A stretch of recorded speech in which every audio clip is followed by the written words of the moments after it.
नाना विषय सुरू होते की आता युती होणार, त्यानंतर आता स्वबळावर जो खासदार उमेदवार आहे बहुजन विकास आघाडीने उभा केला आहे, काय सांगता याबद्दल? आपण बघितलं असेल की आप्पांनी सांगितलं त्याप्रमाणे पहिले जेव्हा खासदार निवडून आले बळीराम जाधव, तेव्हा फक्त या पालघर जिल्ह्यामध्ये आम्ही नवीन होते, तरी पण आम्ही निवडून आले कारण आम्ही फक्त आमच्या बळावर लढत होते. आणि नंतर इतर पक्षांची आमच्याबरोबर युती झाली आणि तिकडे कुठेतरी माशी जिंकली असं मला वाटते, म्हणून आमचा दोन्ही वेळेला पराजय झाला. त्या पराजयाची कारणं वेगवेगळी आहेत, पण आता तसं काही कारण नाही आहे. आता या पालघर जिल्ह्यामध्ये कुठल्याही प्रकारची लाट नाही का काय नाही, लाट आहे की एकच आहे, पिवळी लाट आहे आणि ती म्हणजे बहुजन विकास आघाडीची लाट आहे. त्यामुळे आपण म्हणाल त्याप्रमाणे बहुजन विकास आघाडी एक नंबरलाच असेल.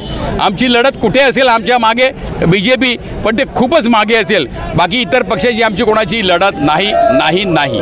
नाना महाविकास आघाडीला तुम्ही कुठे रेसमध्ये नाही बघत का? महाविकास आघाडीला रेसमध्ये तुम्ही नाही बघत का? अजिबात कोणालाही आम्ही रेसमध्ये पडत नाही, कारण आम्ही एवढे पुढे आहोत की आमच्या रेसमध्ये कोणी नाही आहेत. आमच्या उमेदवाराची उमेदवारी डिक्लेअर झाल्यानंतर जसं आपण म्हणाल त्याप्रमाणे खूप सर्वे झाले की बाबा या उमेदवाराबाबतीत काय, आणि सरकारी सर्वेमध्ये पण सरळ म्हटलं गेलेलं आहे की नक्की उमेदवार हाच निवडून येणार राजेश पाटील, कारण उमेदवार स्वतः सक्षम आहे, लोकांमध्ये गेले 4 वर्षे सातत्याने फिरणार आहे, सुशिक्षित आहे, लोकांच्या मताची जाण आहे, काम कसं करावं त्याला कळतं आहे.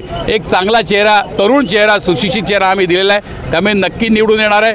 बाकी जो उमेदवाराला उमेदवारी नाकारली तो उमेदवार पहिला एका पक्षाचा होता, मग दुसऱ्या पक्षात, तिसऱ्या पक्षात, आताही तो 2 दगडावर पाय ठेवून उभा होता.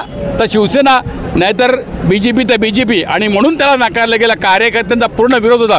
उलट तो उमेदवार असता तर आमची निवडणूक आम्ही अजून जास्त 50,000 निवडून आले, एवढी गॅरंटी देतो आम्ही. शेवटचा प्रश्न, बहुजन विकास आघाडीकडून तरुण नेतृत्व देण्यात आलेलं आहे उमेदवार म्हणून, आदिवासी तरुणांचे भरपूर प्रश्न आहेत, ते कसं सोडवणार? बघा, आदिवासी तरुण आणि आदिवासी बांधवांचे जे प्रश्न आहेत ते राजेश पाटील हे स्वतः आदिवासी जी परिषद आहेत त्याचे उपाध्यक्ष आहेत.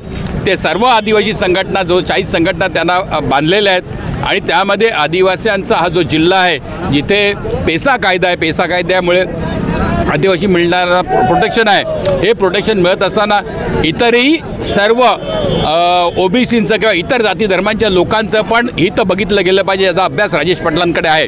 त्यामुळे राजेश पाटील हे सर्व ठिकाणी प्रसिद्ध आहेत. जसे आदिवासी तसे OBC तसे SC ST हिंदू मुस्लिम सगळ्या ठिकाणी राजेश पाटलांचा चांगला अभ्यास आहे आणि चांगलं वलय आहे.